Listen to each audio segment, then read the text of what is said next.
Bienvenue sur Revenu Maison, votre chaîne dédiée à l'analyse des opportunités d'affaires alternatives. Nous décortiquons ensemble les modèles économiques, les success stories, mais aussi les dérives dangereuses de certaines entreprises. Aujourd'hui, nous plongeons dans l'histoire glaçante de Lyoness, cette fausse société de marketing de réseau qui a escroqué des milliers de personnes avant de s'effondrer. L'histoire que vous allez découvrir prouve qu'il faut toujours rester vigilant, même quand tout semble parfait. Lyoness naît en 2003 en Autriche sous l'impulsion d'Hubert Freidl. Au départ, l'entreprise se présente comme un programme de fidélité révolutionnaire. Le concept semble génial, faire ses achats chez des commerçants partenaires, obtenir des cashbacks et parrainer d'autres membres pour gagner encore plus. Freidl promet aux membres qu'ils peuvent gagner de l'argent simplement en faisant leurs courses habituelles. La société attire rapidement l'attention avec ses événements luxueux, ses promesses mirifiques et son expansion internationale fulgurante. En quelques années, Lyoness s'implante dans plus de 40 pays. Les témoignages enthousiastes affluent sur Internet. Des milliers de personnes rejoignent ce qui semble être l'opportunité du siècle. Mais derrière cette façade brillante se cache une réalité bien différente. Si cette enquête vous passionne et que vous voulez découvrir d'autres analyses exclusives sur les opportunités d'affaires, abonnez-vous dès maintenant et activez la cloche. Votre soutien nous permet de continuer ces investigations approfondies qui protègent notre communauté des arnaques. L'histoire de Marc Weber, un entrepreneur français de 45 ans, illustre parfaitement les dégâts causés par Lyoness. En 2012, Marc découvre Lyoness lors d'une présentation business à Paris. Les dirigeants lui expliquent qu'il peut devenir millionnaire en quelques années simplement en parrainant des commerçants et des consommateurs. Marc investit d'abord 3 000 € dans des unités comptables, ces fameux packages d'investissement que proposait Lyoness. Puis il recrute activement autour de lui, convainquant sa famille, ses amis et ses collègues. En 2 ans, Marc investit au total 75 000 € dans le système. Il organise des réunions, voyage à travers l'Europe pour assister aux conventions Lyoness, et croit dur comme fer au projet.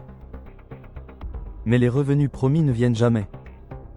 Marc réalise progressivement qu'il ne gagne de l'argent qu'en recrutant de nouveaux investisseurs, jamais grâce aux achats réels des consommateurs. Sandra Müller, une comptable allemande, vit un calvaire similaire. Elle investit 45 000 € après avoir été recrutée par son beau-frère en 2013. Sandra hypothèque même sa maison pour financer ses investissements Lyoness. Comme Marc, elle découvre que les cashbacks des commerçants sont dérisoires et que seul le recrutement massif permet de générer des revenus. L'histoire de Antonio Rossi en Italie est encore plus dramatique. Cet ingénieur de 52 ans perd 120 000 € dans l'aventure Lyoness. Il recrute plus de 300 personnes dans son réseau, leur promettant les mêmes gains fantastiques qu'on lui avait vendus.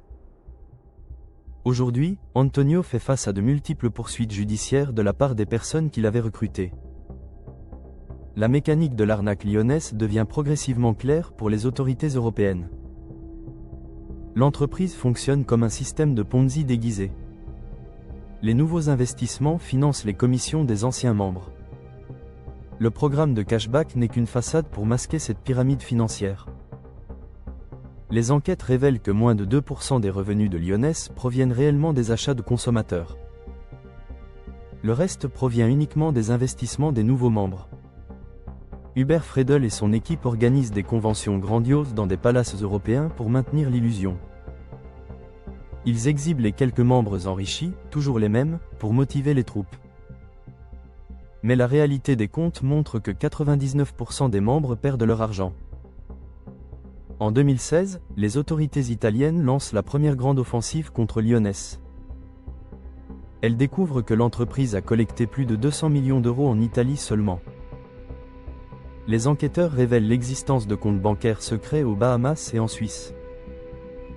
L'argent des victimes a été détourné vers des investissements personnels de Freidl, villas de luxe, yachts et placements financiers. La chute finale intervient en 2018. Les autorités autrichiennes gèlent tous les comptes de Lyoness. Hubert Freidl est arrêté et inculpé pour escroquerie en bande organisée.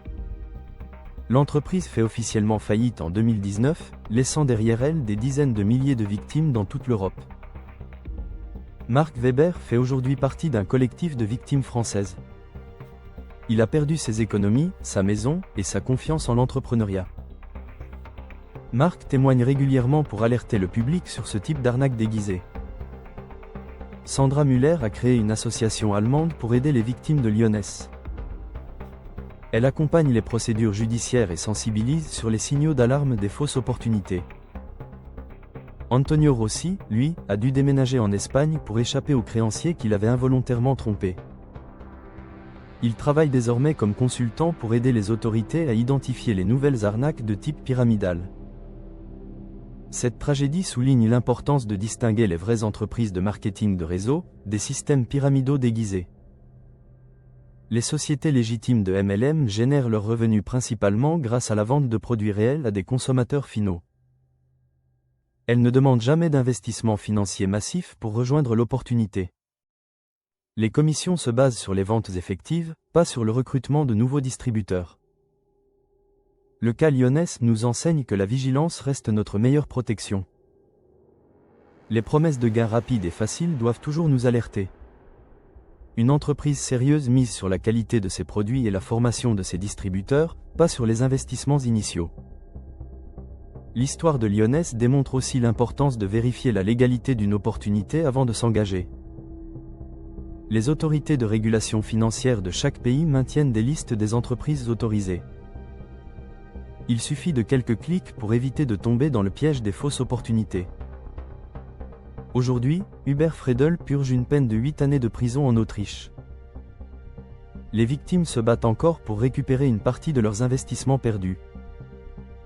La liquidation des biens de Lyoness permettra peut-être de rembourser 10 à 15% des sommes investies.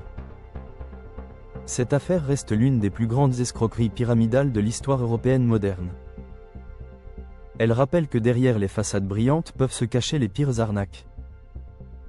Mais elle ne doit pas faire oublier que l'industrie du marketing de réseau compte de nombreuses entreprises légitimes. Ces sociétés respectueuses de la loi continuent d'offrir de vraies opportunités aux entrepreneurs motivés.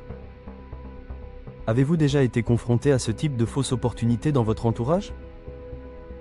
N'hésitez pas à vous abonner pour découvrir nos prochaines enquêtes sur les opportunités d'affaires alternatives.